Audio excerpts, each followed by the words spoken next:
Hi, this is John with Cold Plunge Connection, and today I have the very excited to bring on Ben Beresh for the first of four conversations that we're going to have about some topics around cold plunging. Cold plunging is a habit.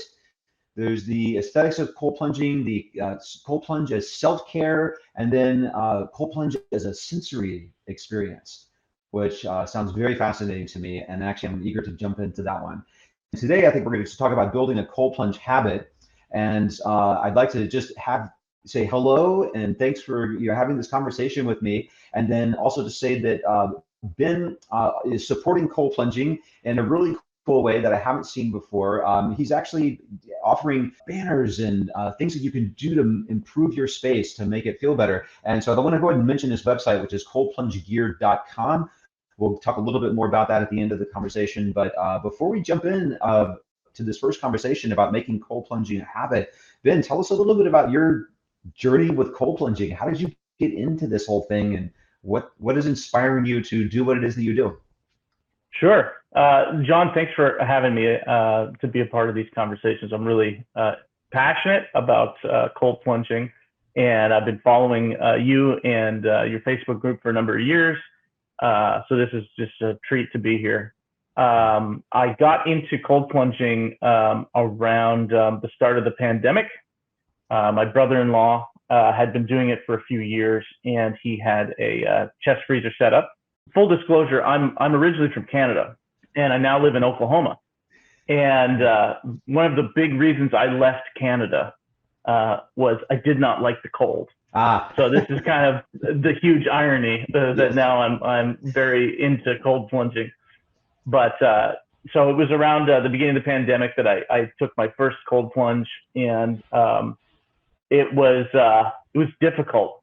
It was difficult. I didn't know at the time. I didn't know much about Wim Hof. I did not know much about breathing.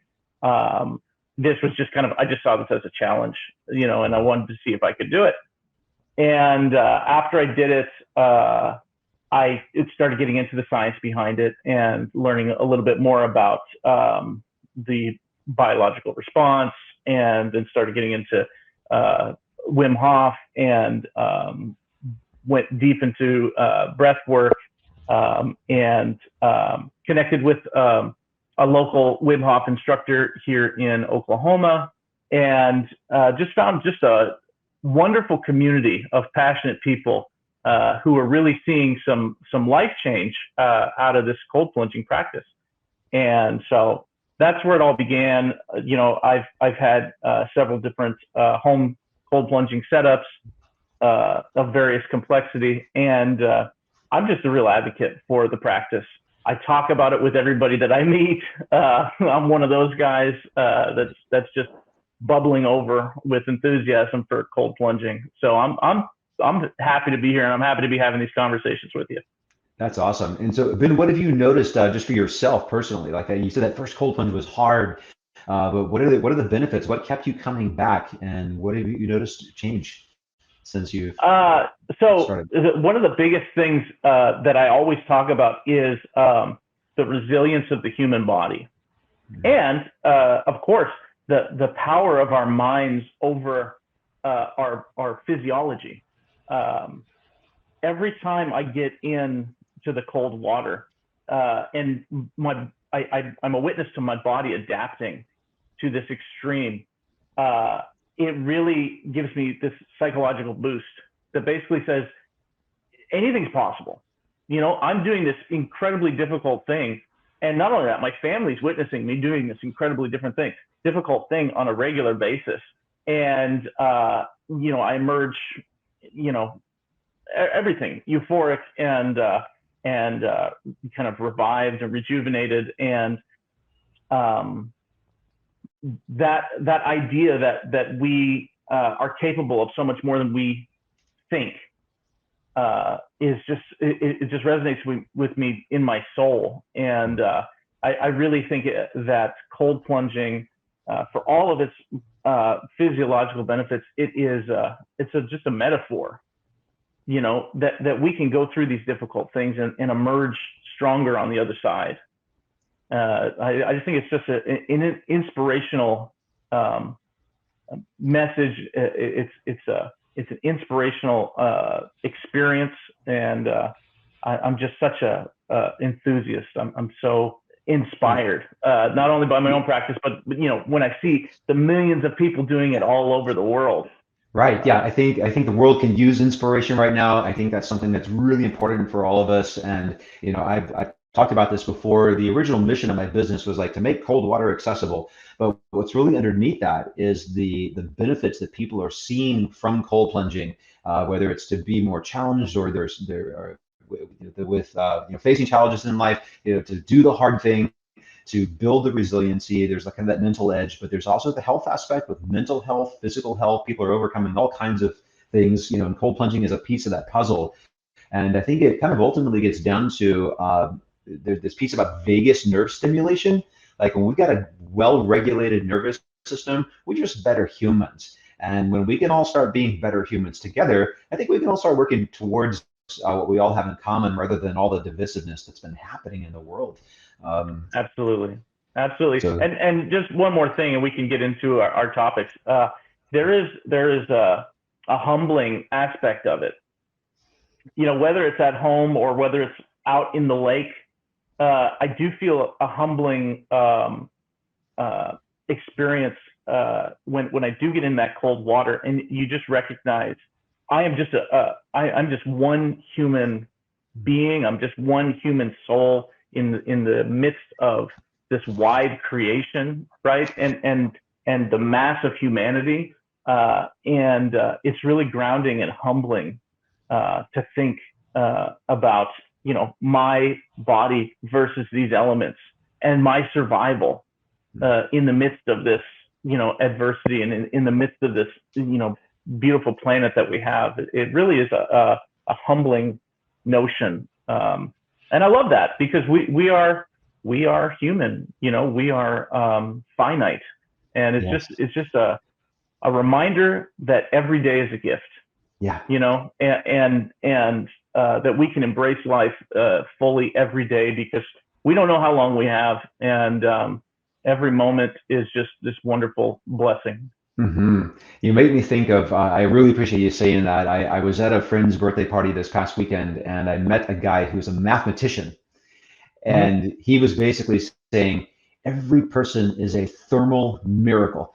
Okay, this entire universe is set up to be cold, and it takes heat away. And the fact that your body is here radiating this beautiful heat, you are a miracle. So wake up every day and remember that. So, It's incredible. It's incredible. it is. That's a beautiful message for humans. Now, I also want to point out before we jump in, you are a father. How many kids do you have? 4 kids. 4 kids. So what are their age ranges? So my oldest is 16. Actually, geez, he just turned 17. I don't know how that's possible. And then I've got that's my son, Jude. He's 17. I've got a daughter, Layla. She's 14. Another son, Ezra, who's 11, and then our youngest is Milo, who is 7 years old. And so we got a full house. And I love being a dad. My family's the best. Every one of them has been cold plunging, which is incredible. Like these guys are young, and they're not, they haven't accepted the notion of limits really in a lot of ways, and they don't have the baggage that a lot of adults have when considering getting in the cold. They just see someone do it, and then they say, I want to try that too. Right. And well, you're providing quite a model for them. So you go first. I love it. That childish enthusiasm and the notion that anything is possible, for these kids is awesome. And I wish more grown-ups would approach life in that way, of just trying new things and being open, instead of always, we can so easily become critics of everything, and cynical and fearful. And, when I look at my kids, they really give me this spirit of possibility and adventure. And I love that about them. Yeah, that is truly awesome. Well, I can say I've got one daughter who is 10, and I can say that cold plunging makes me a better father for sure. There's no doubt about it. Awesome. So yeah, I appreciate that message there. So here's the thing, cold plunging is one of those things that, you can check the box. Hey, I did that, the ice challenge or whatever. I've jumped in the lake. I've got my TikTok, Instagram, whatever. And making a habit out of it, though, is what is going to truly make it life changing.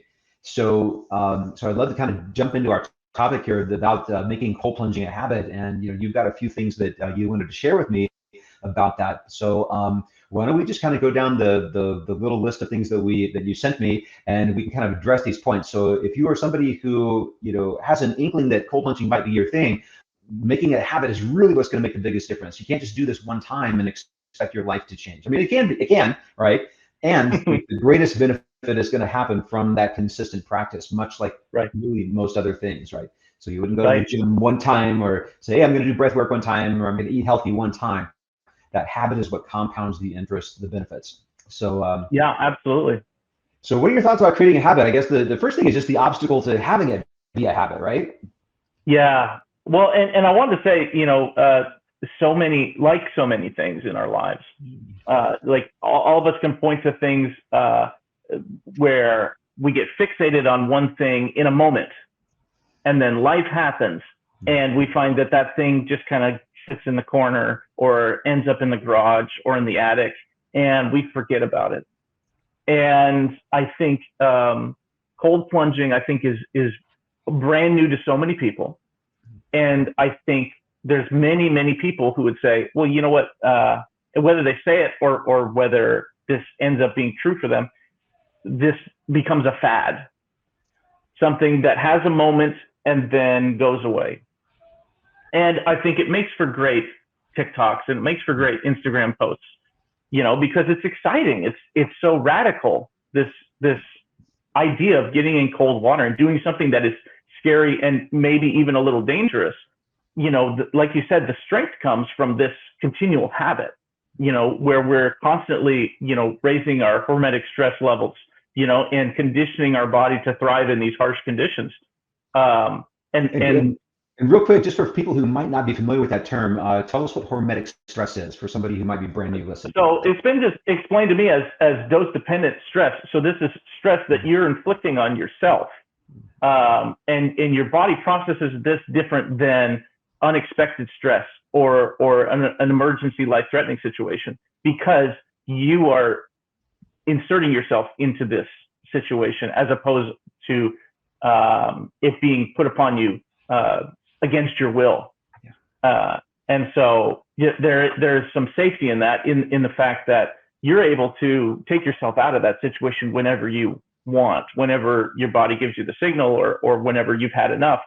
It's important to me, very important to me, the people who practice cold plunging, if they want to see full benefits in their life, in their body, and in their discipline and in their psychology, that they make this into a practice, a sustainable practice, something that works with their life and something that they can maintain on an ongoing basis.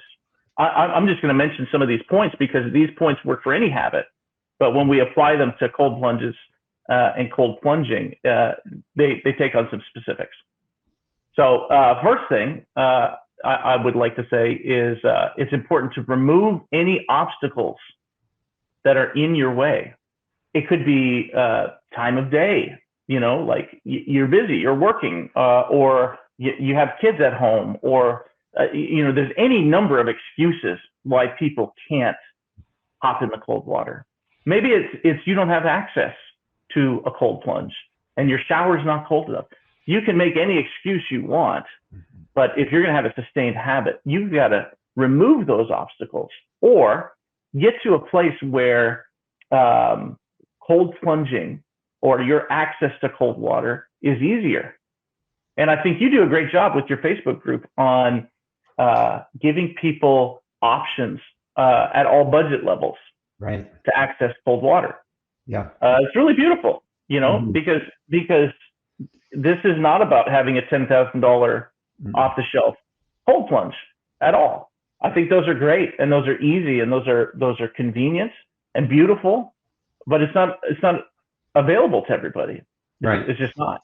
Yeah, I'm a huge And advocate for all forms of cold plunging, no matter what it looks like, and being able to remove the barriers. The very first one is having cold water. And by the way, if you're just watching this, please, if you've got questions like, hey, or comments, what are your obstacles? We'd love to hear your obstacles. We will be commenting on replying to comments on this video. So if you have obstacles that you'd like to share, or you need some help or tips overcoming, put those in the comments, and we'll address those after the video gets posted. absolutely, absolutely.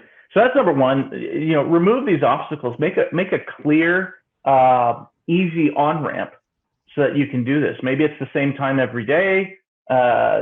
Maybe it's a place that you've got that is your spot for cold plunging. Moving forward on that, the next point I have is it's important to build a sustainable routine. So make this compatible with your life. Pick a time that you're going to do this every day. Pick a routine that really makes this pleasant.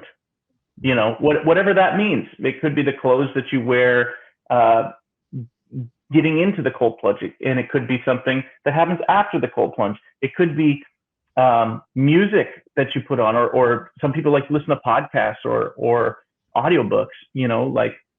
Make this into something that you want to do, because I know in the beginning it's so hard to get in and to make yourself stay in. So what are those things that you can do to make this into something you want to do? And it's different for everybody, but I think making it into a routine that's repeatable and that is something that you look forward to is a huge step forward into making this into a habit that lasts.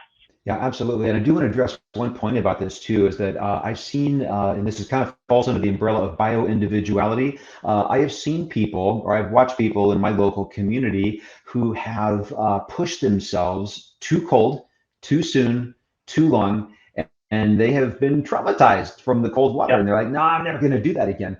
And so there's a balance between actually building the routine and that consistency and paying attention to your body and really noticing what you need on any given day. And maybe for a lot of people, it's like, we see all the guys that are pushing and colder and all of that longer. But, for most people, I think starting out at a warmer temperature at a shorter time and building that practice gradually in a way that's long-term and sustainable is going to really serve. So be gracious with yourself. You don't have to set the world record for the coldest to the longest. Be gentle with your body while you push. There's a fun balance in there to walk. Well, we see people pushing themselves too hard in every area of life. We see people at the gym. It's the new year. We see people going in there and going so hard, and then they can't move for 2 weeks.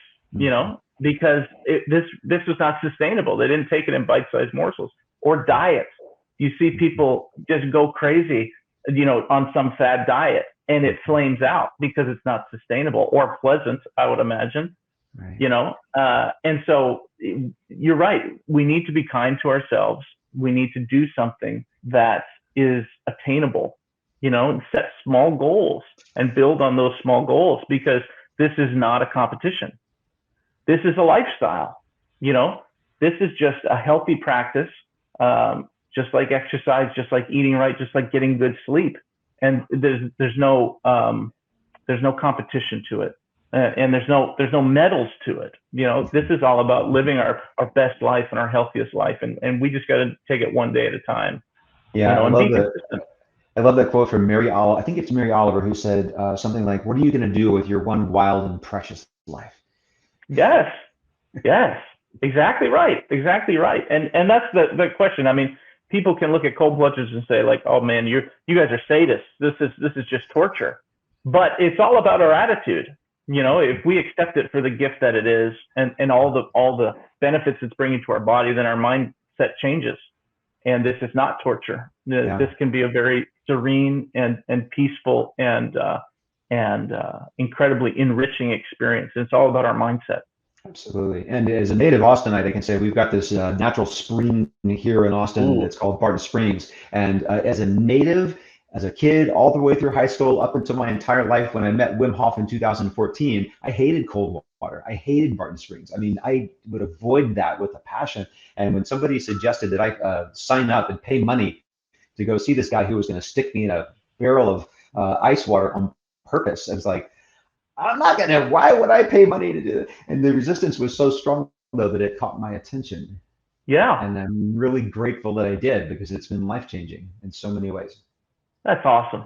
That's awesome. Yeah. Next point I have on here is I think that aftercare protocols are extremely important. Mm-hmm. So, in making this ritual into something that's pleasant and enjoyable, the question is, what are we doing afterwards to warm ourselves up?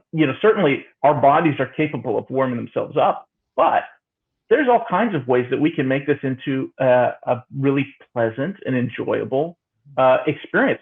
Here's a small example, but it's really helped me in my practice.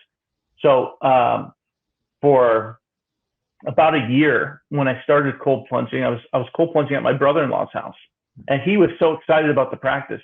And he is really I would say he's an epicure. So, he really is particular about great food, just all types of sensory experiences. He's a cologne guy, so like scent is really important to him. He just kind of lives this kind of elevated experience. And so every time I would go and cold plunge with him, we had this routine. We'd have some conversation, and then we'd do some breath work. Then we'd cold plunge, and every time after we cold plunge, he would make me the best coffee, and he would have it hot and ready for me when I got out. And such a small thing, but it really kind of elevated the experience, because I knew as soon as I get out of this, as soon as I get dressed, I'm going to have the best cup of coffee of my whole week. And, I do different things at my house as I cold plunge, whether it's outside or in my garage or whatever. But I think having those aftercare protocols, having a nice, clean, fluffy towel ready for you, or a robe, or your favorite hoodie, or even some warm slippers, it's like these little touches that really elevate the experience and make you say, I'm really not only looking forward to this, but when you're in it, you say, I'm really enjoying this. I'm really taking this moment and making this just a special, enjoyable moment. Yeah, and creating that as a ceremony for yourself, as a private ceremony, just for your own self-care, just for your own life. Each one of us is our own most important person in our life. We some of us may not look like that. Oh, I want to be altruistic. Well, if you don't have the energy and the health and the ability to focus to help other people, you can't do that as well. So kind of having this little ritual for yourself is a way just to honor yourself and your body and your time, and to make that space something that's really compelling and fun, and absolutely even reverent. I mean, you can approach it with whatever mindset, but that's awesome. So next 2 points I have is they kind of go hand in hand, making sure that you document your journey. And then on the flip side of that, you celebrate your milestones, because it's so easy to forget when you're in the middle of something, how much progress you've made. And it's always a good practice to look back and see where you started, and to see how far you've come, because we're growing every single day. And cold plunging habit is no different. And if we are able to record either through a journal or through photography or video, record as we cold plunge, and make note of what's different, how we're feeling, what's different about the conditions, what's different about our situation in life, because we bring all kinds of things to the cold plunge, whether it's stress or relationship issues or existential issues, we bring all that to the cold plunge. And the question is, how does this cold plunge affect us as we are going through our journey? And keeping a record of that can help us see that this is a positive tool for growth.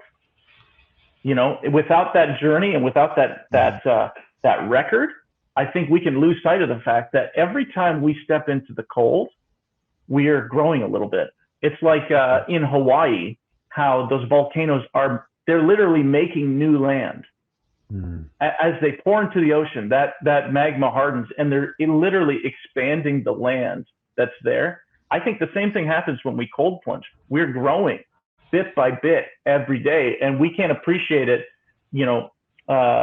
when we're there in the moment. But when we step back and look at where we came from, then we can see that new land that was formed. Right. And we can see like we're growing as people. Absolutely. Yeah, I would actually recommend or some people have found it really useful. You can find the thing that works for you. Some people keep a little logbook. You could go down and buy a special book that's a dedicated journal, or if it's just a document, or just print out a piece of paper. Again, overcome the obstacle to getting started. I found some people make it really useful to make like a spreadsheet or just a thing of check boxes on a calendar to say, hey, I did my cold plunge. And just seeing that consistency with the practice is important. But then just take a few moments. It doesn't have to be this huge, giant journaling, cathartic thing. It could be, hey, I'm feeling better, or I've noticed this. Just a couple of sentences even. Overcome the obstacle to get started.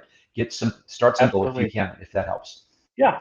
Well, and there's a number of different apps that do habit tracking. I know in the Wim Hof Method app, there's actually a way to track your cold plunges. You can do time and temp. But then also, these apps, they have a badge system. So they're giving you a badge after you've done 10 cold plunges or 25 or 50 or 100 cold plunges. And that is psychologically motivating, when you're hitting these milestones. Yeah. Absolutely. I mean, this is habit building 101, that you are recognizing these milestones and celebrating these milestones because they matter. And it is an accomplishment. This isn't something that should be ignored. This should be celebrated. Absolutely. Awesome. And the last thing I have on my list as far as building a habit, and I know there's many more variables, many more things, but I found it really helpful and powerful to share this journey with friends. Whatever that means. That could mean just posting on social media to say, I'm doing this, have a picture of you in the ice, and talk about your time and temp and how this is making you feel. But it also could mean inviting people over, or going out to a lake together, or finding a group plunge in your area. Sharing it with friends and recognizing that we are not alone in this is hugely motivational. And kind of building a community around the practice. I think this is a major key to sustainability. Yeah, and I think it's also a key to a fulfilling life.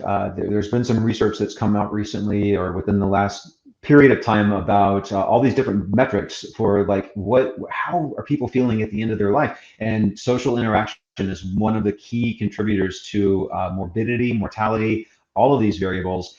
And when you've got somebody that's like a friend or friends or a community that understands what you're doing, they can share with you the hard stuff. You can celebrate your wins together, and there's also an accountability piece to that. You can they can kind of hold you to the fire a little, or to the ice a little bit, and challenge you to be there and to step up for yourself on a day that maybe you need some support around it. Yeah, and I think that last point, the community element. This could almost be its own topic. Maybe in the future we could do a video that's all about, finding that community, because I think online is great and in person is even better. Yes. So I can't encourage this enough. The people that I've met around the cold plunging community are some of the best people in the world. They come from every walk of life. They come. This is the thing that I love, is they come from every kind of body type and fitness level. I think there's a misconception that this cold plunging habit is for ultra athletes, that this is like some kind of enhancement technique. And I think it is, but also it's rewarding for anybody. And the communities I've been in have been no judgment communities. They've been so accepting of everybody and encouraging. And they are just some wonderful, uplifting people. And I'm so thankful that I've been introduced to these people through this practice. Yeah, absolutely. Well, let's put it on our schedule to do another one of these videos about community. That is an amazing piece to it. So, guys, we have Ben Beresh with us today. He is the owner of Cold Plunge Gear, and I've actually got one of his banners that I'm using in my community cold plunge space out in the back. And if you decide that you want to go down to Ben's store online, check it out. It's coldplungegear.com. I do have an affiliate code. So Ben has actually generously set up a 10% discount for anybody who uses the code Richter. And I'll put that up on the screen so you can see that. And if you have any questions for us, please put those in the comments below. Like, subscribe, do all that kind of stuff that helps support the channel. And happy cold plunging. And stay tuned for our next conversations. We're going to be talking about the aesthetics of cold plunging. Cold plunge is a form of self-care. And then I think our last thing that we had there was cold plunging as a sensory experience. So Ben, thanks for this conversation and looking forward to the next one. It's been a pleasure, John. Thanks for having me. You're welcome, Ben.